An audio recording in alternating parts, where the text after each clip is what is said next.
Iniimbestigahan ng National Bureau of Investigation o NBI ang impormasyong sinuhulan ni dating Congressman Mike Defensor ang 18 nagpakilalang dating Marines para tumestigo.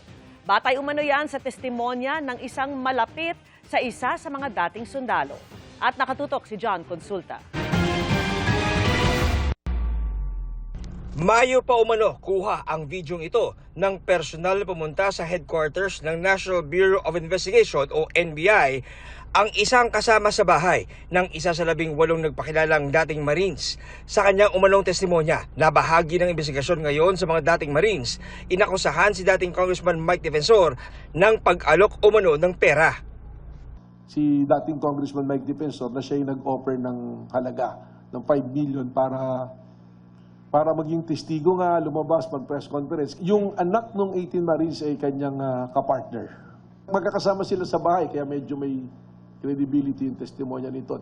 May nauna na rin umano itong 4 na pahinang statement noong April 28 na nagsasaad na pinangakuan ng tig 5 milyong piso ang 18 kung tetestigo silang pinag-deliver sila ng pera ni Zaldico. Hindi namin to nilalabas noon dahil pinapalalim pa namin yung investigasyon at bumalik pa siya para magkaroon ng statement ulit noong May 6.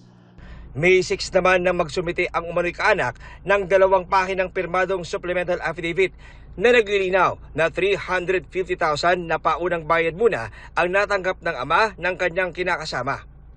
Pirmado, recorded yung statement nitong individual na ito. Initially parang 700,000 tapos parang in tranches babayaran siya. Yun nga yung gusto naming linawin. Kung totoo talaga yung statement nitong individual na to. Lumabas din umano sa monitoring ng NBI Cybercrime Division na nagtangkang mag-recruit ng iba pang dating security ni Zaldico pero inaalam pa nila kung may kapalit din itong pera. Pinusumpina na ang naturang miyembro ng 18 Marines, gayon din si Defensor.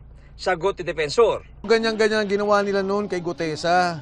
No, sinabi nila, pinapirma nila na kami daw ni Marcoleta nag-offer ng pera para magsalita ng ganun. Ang alegasyon ng NBI, binasa ni Senator Alan Peter Cayetano sa investigasyon nila sa flood control scandal. Hindi tiyak kung sino sa mga umano'y ex-Marines ang kaanak ng testigo ng NBI, pero umalma ang ilan sa kanila. Huwag niyong sabihin na tumanggap kami ng 5 milyon. Pagpalit yung dignidad namin bilang isang dating sundalo. Kung may pera po ako, naipag-humot ko na po yun. Kaya ipinatatawag ni Cayetano ang direktor ng NBI. May I invite with the permission of the chairman, Director Matibag, total mahilig kayong NBI pumunta dito sa Senado na walang imbitasyon. Ngayon kayong pumunta ka dito under oath at pagkakataon mo ngayon makaharap si Congressman Mike Defensor at yung 18. Hintayin ko yung official na subpoena na galing sa proper Blue Ribbon Committee. Pag pinatawag kami, we have the complete question and answer nung 18, we will present it. John Consulta, nakatutok 24 oras.